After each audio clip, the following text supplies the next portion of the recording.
Albert Breer, Monday Morning Quarterback, joining us now live. So let's start with that. You know, when do they have to pay him? And is your feeling he has earned a contract? Because these are big decisions for an older team now where that salary cap, they're going to have to move off guys like potentially Kittle, who's still a very good player.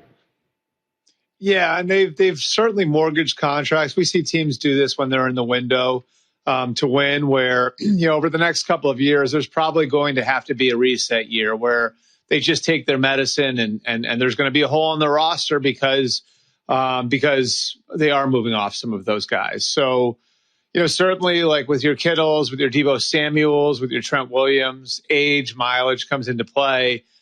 And yeah, I mean, like then the question becomes, okay, like can we move into this next phase with Brock Purdy able to be the guy who can fix things, who can fill holes? And you know, we saw it happen with Patrick Mahomes a couple of years ago. They sort of moved into the Mahomes 2.0 era when they traded Tyreek Hill away, and they've won 2 Super Bowls in the 2 years since.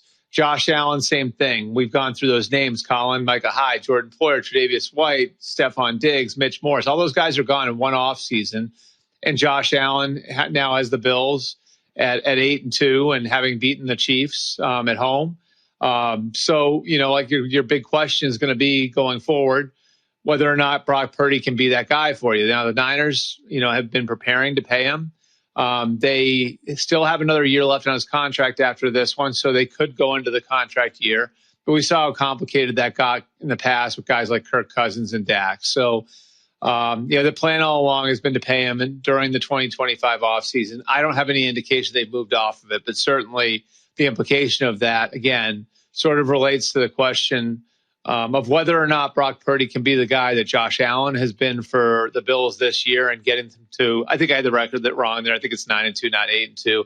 Whether or not, you know, he can be to the Niners what Patrick Mahomes has been to the Chiefs the last 3 years since trading Tyreek Hill. Okay, we said owners are getting more impulsive. I wouldn't have fired Robert Saleh. They did. Firing a general manager before Thanksgiving, Joe Douglas, who, yes, he missed during the COVID era on a quarterback. That quarterback class ended up being a bunch of whiffs. So I don't think that's a fireable offense. I know Mekhi Becton didn't work out, but he's got a lot of hits. But why? What led to Joe Douglas getting fired this early? What was the line from Belichick? Was it ready, fire, aim? Right? Yeah. Is that it? It just feels like that's where the organization is and has been. And I can give you a million examples of the decision-making being scattershot and all over the place and one thing not lining up with the other. And that's how this entire year has gone. And it's the way the Jets have operated for a long time, if we're being honest about it. There's an ownership problem there. And how the owner runs the team is an issue. The people who've worked there over the years have always felt like he's got this crew of non-football people around him that are way too involved in football decision-making. He's too sensitive to what's said on social media. And every new general manager and every new coach that goes in there believes, I'm going to be the one that fixes it. I'm going to be the one that changes the culture. And we've even heard Aaron Rodgers himself complain about this, you know, about the climate in that building. And it came to get 2 more guys this season. And if you want to talk about the timing of it, Colin, well, think about this, okay? So Davante Adams was clearly available earlier in the season, and yet the Jets hadn't made a hard offer until after they fired Robert Saleh, right? So you're 2-3 at that point. You fire Robert Saleh. You're playing for first place in the division. After you fire Saleh, that's when you make the move to go and get Davante Adams, right? Like, so how does any of that match up? You weren't in on him at all before, or you have at least not been involved enough to make an offer before. And now all of a sudden you're willing to give up a 3rd-round pick that can become a 2nd-round pick to get him after firing a coach. Is that a football move? Yeah. Or is that about changing some sort of narrative that's out there, or just making people in the building feel better? Like, it's scattershot. It's all over the place. And I think that's where this is. I think Joe Douglas for some time has been resigned to his fate. People who have been around him say that about him, that he was in a pretty dark place after Robert Saleh was fired. And, I think pretty clearly the problems here are much bigger than one person. And so Is it weird timing? Is this all a little bizarre? Sure it is, but that's what the Jets have been for some time. There would be a market. Sam Darnold's going to have a market. Aaron will probably have a market. Daniel Jones will land somewhere. That's a very weak quarterback class. I want to ask you about Deion to Dallas. So, listen, the Kansas City Chiefs now, it's official, of the last 50 highest-rated NFL games, the Chiefs have been in a majority of them. They are now America's team. They win. They're more fun. They've got the likable Andy Reid. They've got the amazing Taylor Swift. They got Mahomes and Kelsey. They are the big brand in the NFL. And I think the organization needs an absolute shot of adrenaline. It needs a B12 shot times 1,000. I do think if Dallas loses to Washington this weekend, and to the Giants, which is possible at home on Thanksgiving, you start looking at these schedules, they could end up with a number 1 pick. I think they're going to, I'm dead serious. I think they're going to draft Shedeur Sanders. They'll have to pay Dak's contract, but Dak at that number, I just think the organization needs a rock star coach and a rock star quarterback to get out of this mess. Does that sound crazy to you? What do you hear? Yeah, I mean, they definitely dragged their feet on the Dak contract, and they wound up paying the price for it, as they did the first time around. So the idea of resetting a quarterback is certainly something that's come up in that organization while Dak Prescott's been there. I don't think you're completely coming out of left field to have that opinion. I would say this: if you're going to draft a quarterback that high, Colin, I think part of the allure of drafting a quarterback that high is having the advantage of having the guy on a rookie deal. And with Dak's number being what it is and the cap implications being what they are, you'd basically be taking that advantage that you would have in building around Shedeur Sanders and cutting it off at the knees. Now, if you tell me over the next couple of years, there's going to be a gradual move off of Dak Prescott, I could buy that. I think in this 1-year snapshot, unless you think Shedeur is super duper special. And, the feedback I'm getting is that he's a good, not great prospect. Then I just don't know that the juice is worth the squeeze here. Now, if it's part of landing Deion Sanders, maybe that's something a little bit different. Because, it looks pretty clear now that they're going to be looking for their next head coach. And I think they will cast a wide net, just as far as looking at different ideas and different things to fill that. And Deion, I think, I think he would need strong infrastructure around him. I think he would need a strong group of assistant coaches around him. And after some of the things that happened in Colorado the last couple of years, is he going to be able to attract that kind of staff? I think that's an open question because he did make some staff changes on the fly, as he was building that thing up. But if you feel like he can put the right staff around him to win at the NFL level, well, a lot of the reasons why Dan Campbell succeeded, which are his ability to capture the imagination of the young player and emphasize fundamentals and build an old school culture. Deion's done a lot of those things, at Colorado. And I think he would immediately have the attention of everybody in that building. And I would agree with you on this. That was an ugly night on Monday for Dallas. I don't think the Texans even played that well. I think the Texans would tell you they didn't play that well. And they still won by 24 points.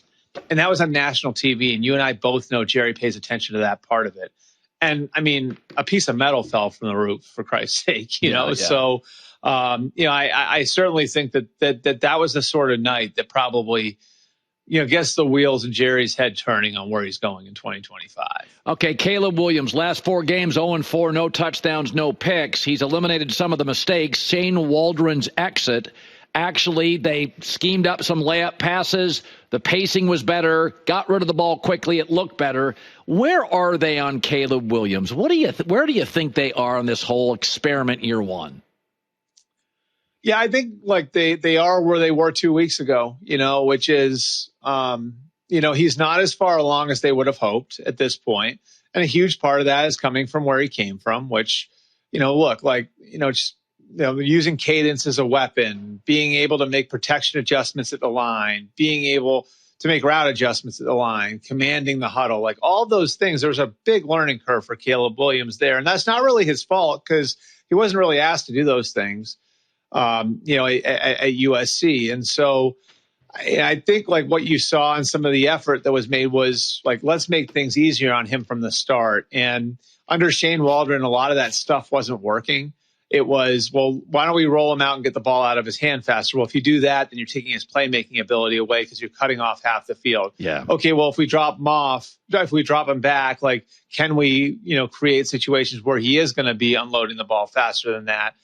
Well, like you saw in certain circumstances where he was off his first read too quick and that would come open, so he wasn't being patient enough. He was, in other cases, he hung on too long to his first read. He wasn't throwing to guys who were NFL open because they weren't college open. Right. There are all those sorts of things happening. And I just think they had to sort of restore confidence in him, and having a different voice, I think, in Thomas Brown helped. Using the screen game helped. And getting him in a position where it's like, okay, like if this isn't there, just tuck it and run. That helped too. So I think it was a good short-term solution. Whether it's sustainable for the rest of the year, certainly is an open question. But going forward, I think, they've got to draw this roadmap for Caleb Williams, whether it's Matt Eberflus and his staff in charge or someone else, as if, there still is a long way to go, because that's the reality of the situation. What are they going to do? I want to talk Russell Wilson for a second. Mm-hmm. They're paying a nickel for him. And let's face it, he doesn't turn the ball over. I mean, he's hyper optimistic. This is the most deep ball friendly the offense has looked in 3 years, and they've got, Mike Williams and Pickens. He's a pretty darn good fit for a team the last couple years with Ben, Trubisky, Kenny Pickett, Mason Rudolph. It was kind of a mess. Would they re-sign him? I mean, they got him free this year. Do you think they would sign him and secure him for a couple years? I don't think it's going to happen right now.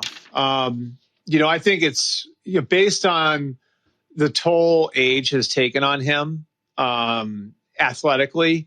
I think they would much rather see the way the rest of the year plays out and make a determination after that. Now, I will say, I think, again, his ability to buy into what they're doing with him is really a huge part of what's made this work. And I think a lot of the hard one-on-one conversations he and Arthur Smith have had in making this work, and the hard truths that they've been over have been huge for him.